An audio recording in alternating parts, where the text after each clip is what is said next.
आदाब दोस्तों, मैं आपके साथ जफर सिद्दीकी। आप देख रहे हैं पीआरबी। लोकसभा चुनाव खत्म हो गए और प्रधानमंत्री मोदी जो है वो तीसरी बार प्रधानमंत्री बन गए।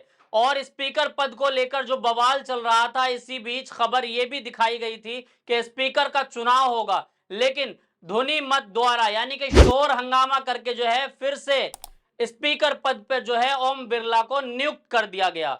गहमा गहमी जारी है, लेकिन चंद्रबाबू नायडू और नीतीश कुमार दोनों नाम ऐसे हैं जो 4 जून के बाद लगातार चर्चा में रहे। एक तरफ इंडिया अलायंस की निगाहें नीतीश कुमार और चंद्रबाबू नायडू पर टिकी थी, तो वहीं भारतीय जनता पार्टी भी दोनों को मनाने में कोई कसर नहीं छोड़ी।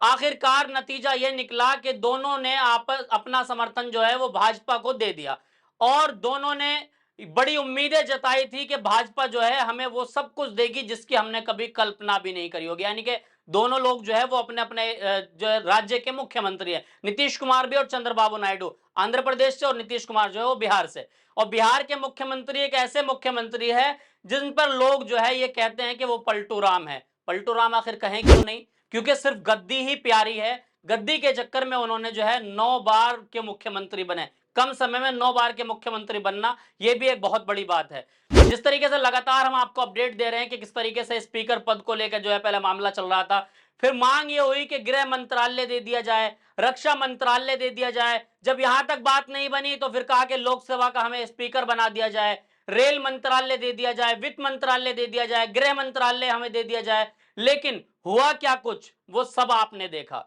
कि कोई भी मंत्रालय यानी कि दोनों में से किसी को नहीं मिला। यहां तक कि स्पीकर पद की नियुक्ति भी जो है वो हो चुकी, मंत्रालय बांट दिए गए, स्पीकर पद पर दोनों की निगाहें टिकी थी, लेकिन आखिर वही हुआ जो प्रधानमंत्री मोदी चाहते थे।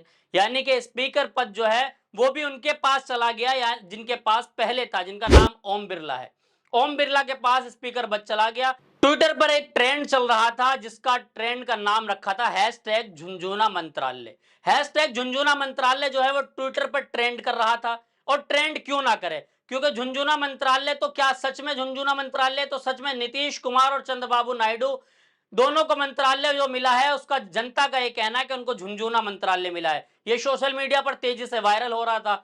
और क्यों ना हो, भाजपा ने सरकार बनाने के लिए जिनके पास एक एक सांसद थे उनको भी किसी को केंद्र मंत्री बनाया तो किसी को राज्य मंत्री का दर्जा दिया।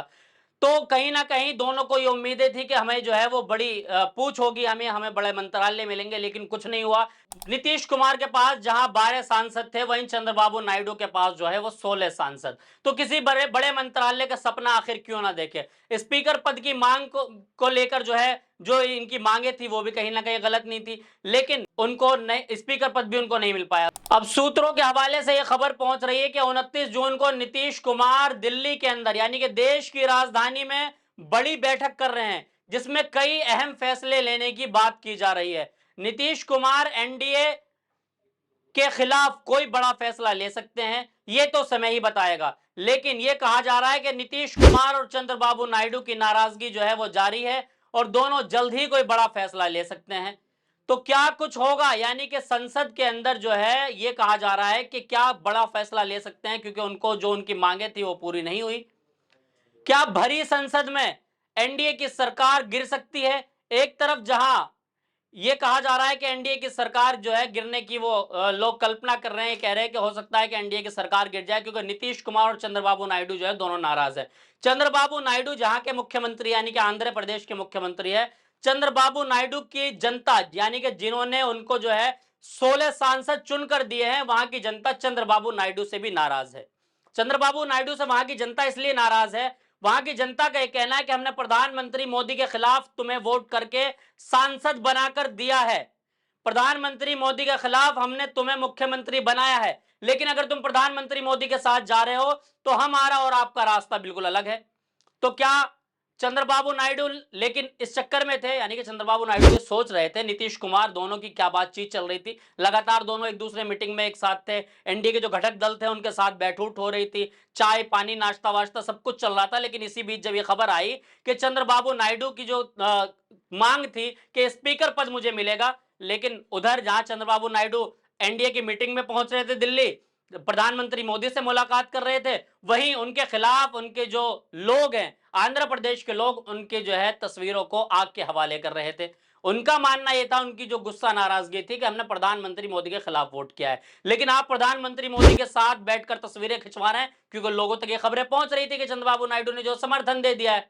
वहीं दूसरी तरफ बिहार की जनता तो नीतीश कुमार से एक बच्चा बच्चा वाकिफ है। अगर बच्चे बच्चे से पूछा जाए कि आज बिहार के मुख्यमंत्री कौन है, तो हर बच्चा ये बता सकता है कि बिहार के मुख्यमंत्री पलटू चाचा है। पलटू चाचा जो है वो भी ट्रेंड में रहे और बहुत सारे लोगों ने, आपने देखा होगा सोशल मीडिया पर ट्रेंड चल रहा था कि चाचा हाथ जोड़ते हैं, एक बार तो पलट जाइए, इस बार देश के लिए पलट जाए। लेकिन चाचा नहीं पलटे। लेकिन 29 तारीख जो है, कहीं ना कहीं 2 दिन के बाद की जो खबर सामने आ रही है, कहीं ना कहीं उसने प्रधानमंत्री मोदी की जो है वो चिंताएं तेज कर दी है। एनडीए के अंदर खलबली मची हुई है। एनडीए सोच रहा है कि अगर 1% भी अगर उस बैठक में यह फैसला ले लिया गया कि नीतीश कुमार जो है वो एनडीए से अपना समर्थन वापस ले रहे हैं, या फिर चंद्रबाबू नायडू ने अपना पैर हटा लिया, तो क्या भरी संसद में सरकार गिर जाएगी?